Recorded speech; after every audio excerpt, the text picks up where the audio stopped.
For regular videos on ancient cultures and forgotten civilizations, please subscribe. Is this Uber?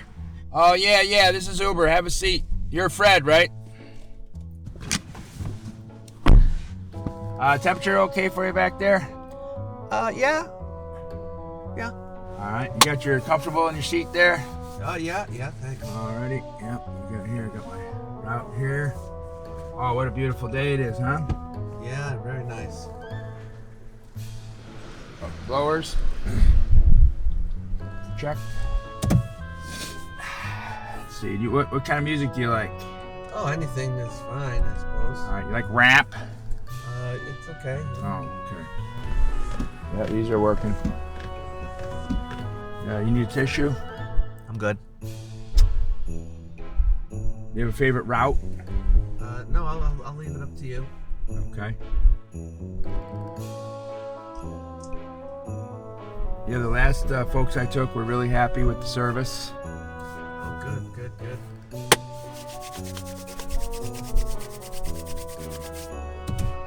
Okay, thank you very much. Have a nice day. Well, we didn't go anywhere.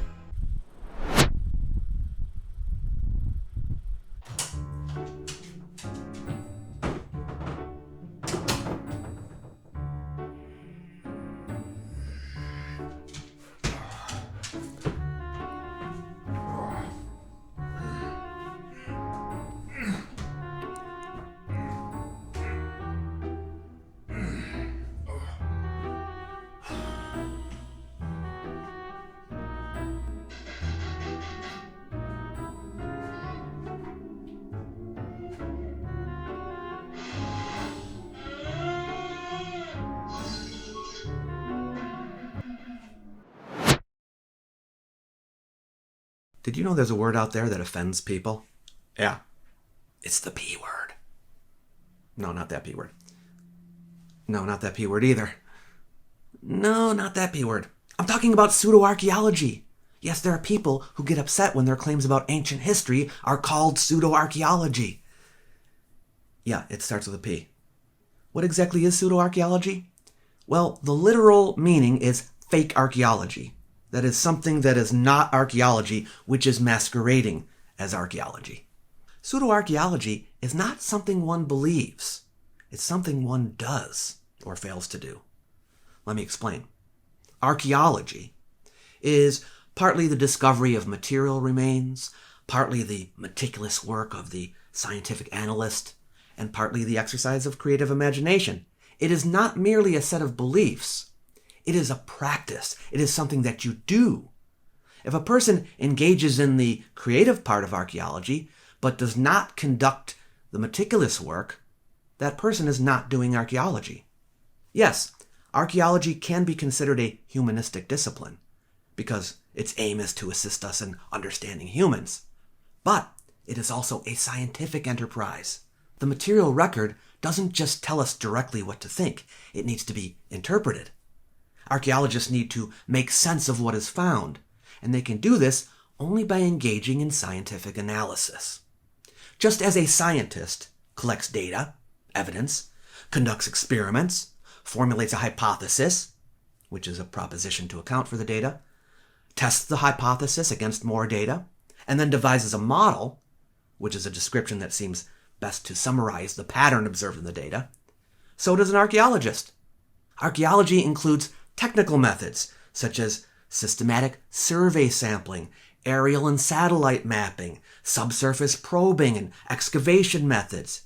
And it includes scientific methods of analysis and inference, including mathematical analysis, radiometric dating, dendrochronology, thermoluminescence dating, archaeomagnetic dating. There are many techniques and methods employed. Now, what if a person formulates a hypothesis and devises a model, but fails to collect all the necessary data, neglects to conduct experiments, and doesn't test the hypothesis against more data? Is that person practicing archaeology? If they fail to perform all the steps, no. They can be great at the speculative phase of archaeology, the creative part of it. They can dabble a bit in the data, even doing a small measure of analysis on a small number of artifacts. But if their data falls far short of what is needed for the subject, or if their experimentation is sorely lacking. In other words, they don't even come close to performing the necessary work. They're not practicing archaeology. They are, in fact, doing pseudo-archaeology. Okay, what do we got here? I'm all scrubbed up and ready to go. You're not Dr. Johnson. No, I'm Bob. Bob who? I'm his neighbor. Are you a doctor? Are you a doctor? I mean... We're doing a corneal transplant? Yeah, I flipped through some pretty pictures about that this morning. Did you wash? Yep.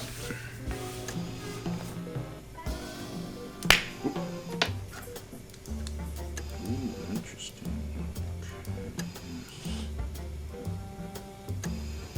Doctor, is this a therapeutic penetrating keratoplasty, or is this a laminar keratoplasty? You would know.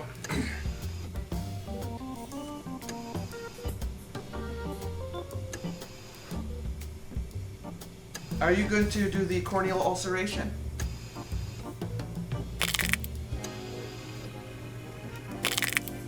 But the patient... Hold on. Oh, yeah.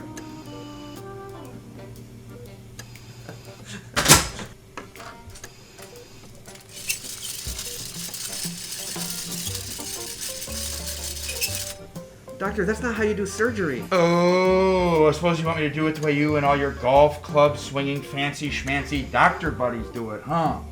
Doctor, the donated cornea? Someone might say, well, it can only be called pseudo-archaeology if the person is claiming to be doing archaeology. What about cases when a person is drawing conclusions without ever calling themselves an archaeologist?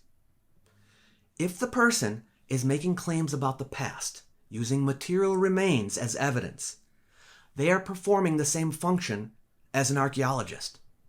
Just as a person who offers medical advice is performing the same function as a physician.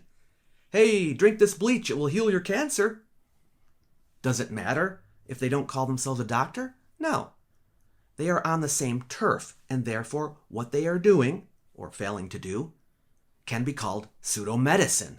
In the same way, a person who reconstructs ancient history based on what is found in the ground and doesn't do it scientifically is doing pseudoarchaeology. If, therefore, a person reaches radical conclusions out of harmony with the mainstream consensus of history, but engages in the archaeological process in a scientific manner, that person is not doing pseudoarchaeology. I know archaeologists who have done this.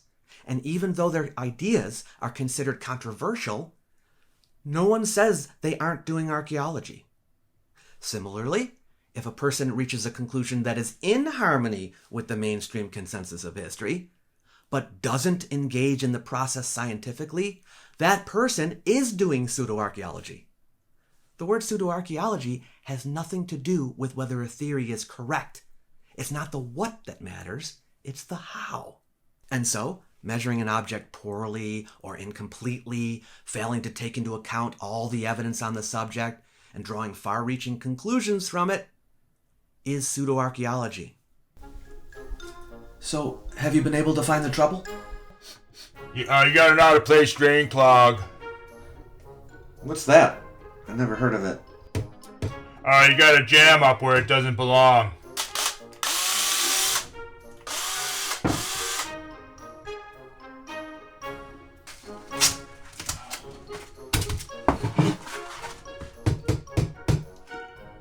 You're licensed, right? Oh, no. I'm an independent, man. Believe me, you do not want to put your trust in the plumbing establishment. Morons, dolts at best. All they care about, power and control. You need someone that thinks outside the box. You know what I'm saying? You do know what you're doing, right? How hard can it be?